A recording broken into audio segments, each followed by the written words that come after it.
आज आप सुनेंगे रविवार व्रत कथा। सूर्या भगवान को कथा सुनते हैं, गीत सुनते हैं तो आप पर सूर्या भगवान बहुत कृपा करेंगे, बहुत कृपा करेंगे, क्योंकि सूर्या भगवान का पवन दिन है। प्राचीन काल में एक बुढ़िया रहती थी। वो नियमित रूप से रविवार का व्रत करती। रविवार के दिन सूर्या उदय से पहले उठकर बुढ़िया स्नादि से निमृत होकर आंगन को गोबर से लीप कर स्वच्छ करती। उसके बाद सूर्या भगवान की पूजा करते हुए रविवार व्रत कथा सुनकर सूर्या भगवान का भोग लगाकर दिन में एक समय भोजन करती। सूर्य भगवान की अनुकंपा से बुढ़िया को किसी प्रकार की चिंता और कष्ट नहीं थी। धीरे धीरे उसका घर धन धनाई से भर रहा था। उस बुढ़िया को सुखी होते देख कर उसकी पड़ोसिन उससे जलने लगी। बुढ़िया ने कोई गाय नहीं पाल रखी थी, अतः वो अपनी पड़ोसिन के आंगन में बंधी गाय का गोबर लाती थी। अब पड़ोसिन से कुछ सोच कर अपनी गाय को घर के भीतर बांध दिया। रविवार को गोबर न मिलने से बुढ़िया अपना आंगन नहीं लीप सकी। आंगन न लीप पाने के कारण उस बुढ़िया ने सूर्य भगवान को भोग नहीं लगाया और उस दिन सवाए भी भोजन नहीं किया। सूर्यास्त होने पर बुढ़िया भूखी प्यासी सो गई। प्रात काल सूर्योदय से पूरब उस बुढ़िया की आंख खुली तो वो अपने घर के आंगन में सुंदर गाय और बछड़े को देखकर हैरान हो गई। गाय को आंगन में बांधकर उसने जल्दी से उसे चारा लगा कर खिलाया। पड़ोसिन ने उस बुढ़िया के आंगन में बंधी सुंदर गाय और बछड़े को देखा तो वो उसे और अधिक जलने लगी। तभी गाय ने सोने का गोबर किया। गोबर को देखते ही पड़ोसिन की आंखें फट गई। पड़ोसिन ने उस बुढ़िया को आस पास ना पाकर तुरंत उस गोबर को उठाया और अपने घर ले गई और अपनी गाय का गोबर वहां राख आई। सोने के गोबर से पड़ोसिन कुछ ही दिनों में धनवान हो गई। गाय प्रतिदिन सूर्योदय से पूरब सोने का गोबर किया करती थी और बुढ़िया के उठने के पहले पड़ोसिन उस गोबर को उठा कर ले जाती थी।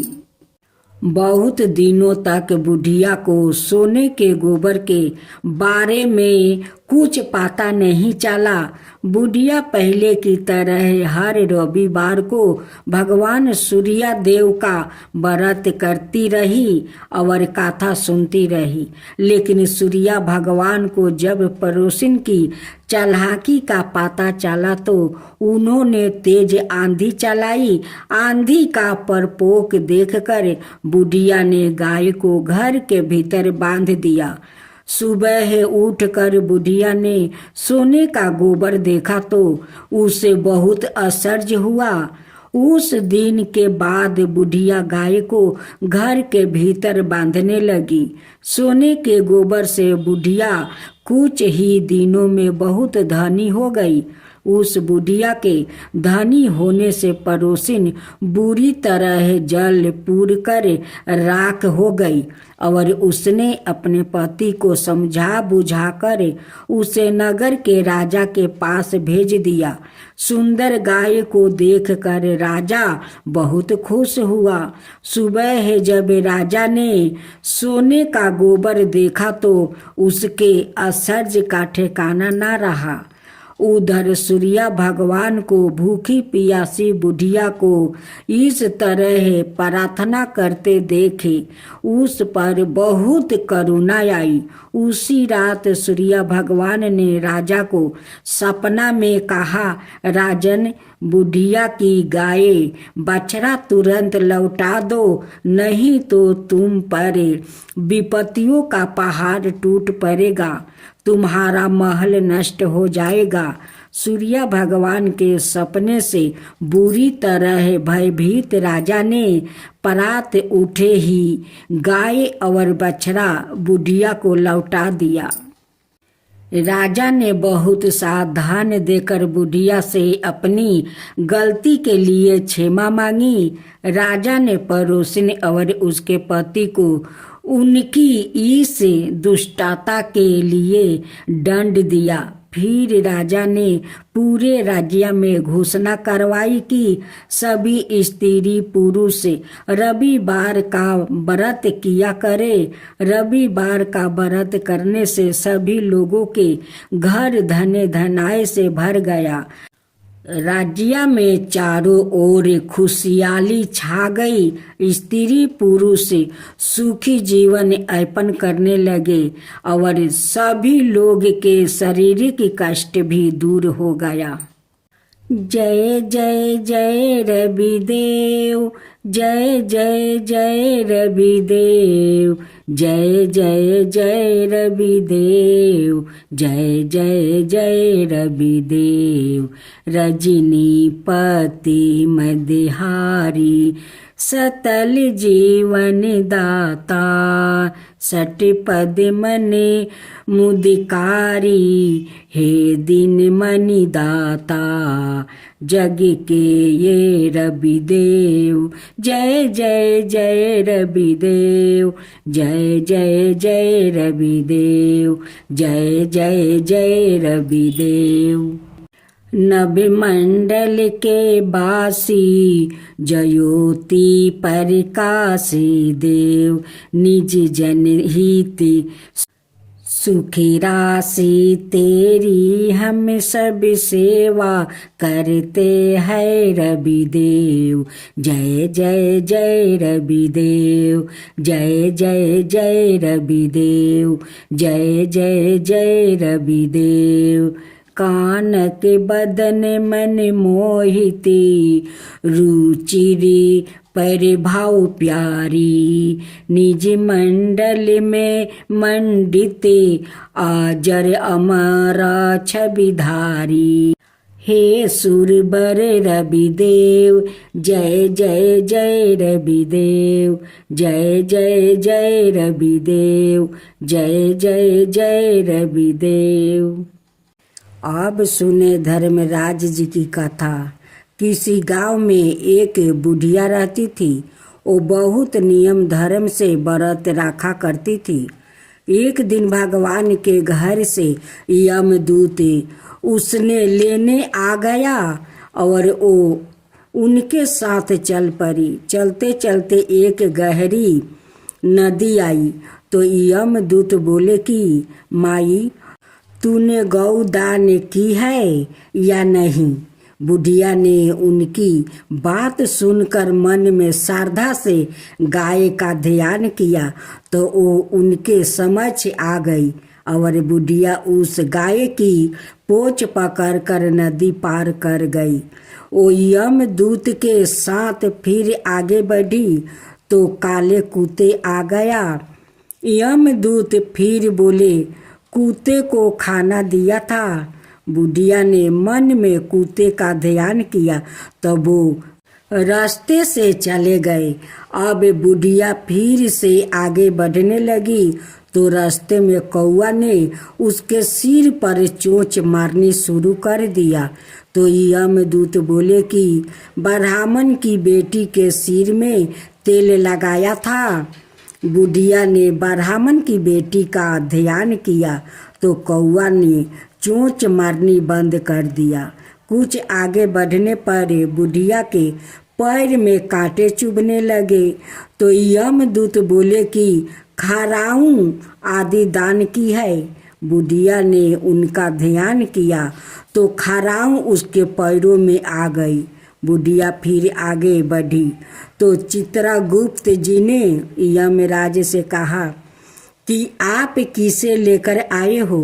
यमराज जी बोले कि बुढ़िया ने दान पुण्य तो बहुत की है, लेकिन धर्मराज जी का कुछ नहीं किया, इसलिए आगे द्वार इसके लिए बंद है। सारी बात सुनने के बाद बुढ़िया बोली कि आप मुझे सिर्फ 7 दिन के लिए वापस धरती पर भेज दो, मैं धर्मराज जी का व्रत और उद्यापन करके वापस आ जाऊंगी। बुढ़िया माई वापस धरती पर अपने गांव आ गई और गांव वालों उसे भूतनी समझकर अपने दरवाजे बंद कर लिया। वो जब अपने घर गई तो उसके बहू बेटे भी दरवाजे बंद कर के बैठ गया। बुढ़िया ने कहा कि मैं भूतनी नहीं हूँ, मैं तो धर्मराज जी की आज्ञा से वापस धरती पर 7 दिन के लिए आया हूँ। इन 7 दिनों में मैं धर्मराज जी का व्रत और उद्यापन करूंगी, जिससे मुझे परलोक में जगह मिलेगी। बुढ़िया की बातों से अस्वस्थ होकर बहू बेटे उसके लिए पूजा की सारी समग्रही एकत्रित करते हैं, लेकिन जब बुढ़िया कहानी कहती है तब वो हुंकार नहीं भरते, जिससे बुढ़िया फिर अपनी पड़ोसिन को कहानी सुनाती है और वो हुंकार भरती है। 7 दिन की पूजा व्रत वो उद्यापन के बाद धर्मराज जी की बुढ़िया को लेने के लिए विमान भेजते हैं। स्वर्ग का विमान देख उसके बहू बेटों को साथ सारे गांव वालों भी स्वर्ग जाने को तैयार हो गया। बुढ़िया ने कहा कि तुम कहाँ तैयार हो रहे हो? मेरी कहानी तो केवल पड़ोसिन ने सुनी है, इसलिए वो ही साथ जाएगी। सारे गांव वालों बुढ़िया से धर्मराज जी की कहानी सुनने का आग्रह करते हैं। तब बुढ़िया उन्हें कहानी सुना देती है। कहानी सुनने के बाद सारे ग्रामवासी विमान में बैठकर स्वर्ग जाते हैं। तो धर्मराज जी कहते हैं, मैंने तो विमान केवल बुढ़िया को लाने के लिए भेजा था। बुढ़िया माई कहती है कि हे धर्मराज, मैंने जो भी पुण्य किया है उसमें से आधा भाग आप गांव वालों को दे दो। इस तरह से धर्मराज ने ग्रामवासियों को भी स्वर्ग में जगह दिया। हे धर्मराज महाराज, जैसे आपने बुढ़िया का साथ सभी गांव वालों को भी स्वर्ग में जगह दी, उसी तरह से हमें भी देना। कहानी सुनने वाले, हुंकार भरने वालों को भी और कहानी कहने वालों को भी जगह देना। धर्मराज महाराज जी की जय। धर्मराज महाराज जी की जय। आप सुनेंगे शनि भगवान और बुढ़िया माई की नई कहानी। एक बुढ़िया माई थी, जो बुढ़िया माई शनि भगवान का परम भक्त थी। वो शनि भगवान का हर शनिवार का दिन वो शनि व्रत करती थी। एक दिन की बात है, एक दिन बुढ़िया माई गुफा के तरफ जा रही थी। उस गुफे से आवाज आता है, चंपा, मैं तुझे नजर नहीं आता हूँ, मैं तो इस गुफा में रहता हूँ। मुझे उस तालाब में एक बदमाश ने फेंक दिया है, मैं बहुत उस पानी में तड़प रहा हूँ। चंपा, मुझे उस तालाब से तू बाहर कर और मुझे इस गुफा में लिया। बुढ़िया बाई इधर उधर देखती है, कहती है कि भाई इस गुफा से आवाज तो आता है, लेकिन यहाँ पर कोई नहीं देखता है कि ये आवाज कहाँ से आता है। बुढ़िया माई इधर उधर देख कर अपना घर लौट जाती है, लेकिन बुढ़िया माई उस तालाब के तरफ नहीं देखती है। और उस बुढ़िया माई का तो पता भी नहीं था कि उस तालाब में किसी बदमाश ने शनि भगवान को प्रतिमा को फेंक दिया है। और जो बदमाश शनि भगवान को प्रतिमा को उस तालाब में फेंक दिया था, उसका तो सर्वनाश हो गया, उसका कुछ भी नहीं बचा। शनि भगवान सब कुछ ध्वंस कर दिया था। फिर बुढ़िया माई दूसरा दिन उस गुफे के तरफ आती है। फिर वही आवाज़ सुनती है कि चंपा, मुझे बदमाश ने उस तालाब में फेंक दिया है। मैं उस तालाब में बहुत तड़प रहा हूँ, तू मुझे निकाल कर ला। इस गुफे में मुझे फिर से बैठा दे चंपा, फिर से बैठा दे। लेकिन बुढ़िया माई को तो कोई दिखाई नहीं दे रहा था, वो किसका बात सुनती। एक दिन बुढ़िया माई उसी तालाब में स्नान करने जाती है। तालाब के कुछ अंदर जाकर वो डूब मारती है। वैसे शनि भगवान दिखाई देने लगते हैं और कहते हैं कि मुझे ले चल चंपा, मुझे ले चल, मुझे बहुत तकलीफ होता है। चंपा उस शनि भगवान को प्रतिमा को उठाकर बाहर ले आती है और लिया कर ऊपर रखती है। वो स्नान करके अपना कपड़ा बदलती है। कपड़ा बदल कर शनि भगवान का प्रतिमा हाथ में लिए और उसी गुफा के तरफ से आ रही है। उसी प्रतिमा से आवाज़ आता है कि चंपा, बस मुझे यही गुफा में बैठा दे, मैं यही पर रहता हूँ। बुढ़िया माई तो शनि भगवान का ये विलाप सुनकर और रोने लगती है। कहती है कि हे भगवान, आपको वो कौन ऐसा बदमाश है कि आपको यहाँ से उठाकर तालाब में फेंक दिया। उसको आप शास्ति दीजिए कि कोई भगवान का प्रतिमा कहीं भी हो, कोई बदमाश उठा कर ना फेंक सके।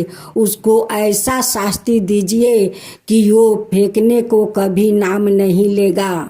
बुढ़िया माई कहती है कि शनि देव, अब आप चिंता मत कीजिए, इस गुफे से आपको कोई नहीं तालाब में फेंकेगा, कहीं भी नहीं फेंकेगा। आपको मैं सेवा करूँगी। बुढ़िया माई तो हर शनिवार के दिन उस गुफा में आने लगी और शनि भगवान का श्रद्धा भक्ति से वो पूजा करने लगी। शनि भगवान बुढ़िया माई का श्रद्धा भक्ति देख कर उस बुढ़िया माई पर बहुत प्रसन्न हो गए। शनि भगवान कहते हैं कि चंपा, मेरा दृष्टि के तुझ पर या तेरा परिवार पर कभी नहीं पड़ेगा। जो मेरा श्रद्धा भक्ति से शनि व्रत करेगा, मेरा कथा सुनेगा, उन पर मेरा दृष्टि के हमेशा बना रहेगा। उन पर कोई दुख तकलीफ नहीं आएगा, कोई संकट नहीं आएगा। तो हम सब मिल कर बोले, शनि देव की जय हो, शनि देव की जय हो। किरीटी मुकुटी शिशिराजिति दीपते है लीलारी, मुक्तन की माला गले शोभते बलिहारी। जय जय श्री शनिदेव।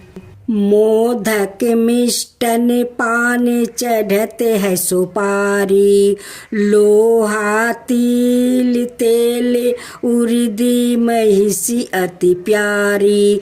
जय जय श्री शनिदेव।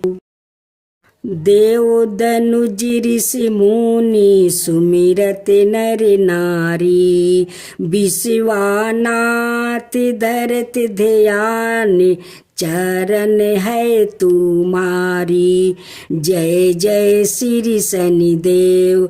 भक्तन की हितकारी, कृपा करो शनिदेव, जय जय जय शनिदेव।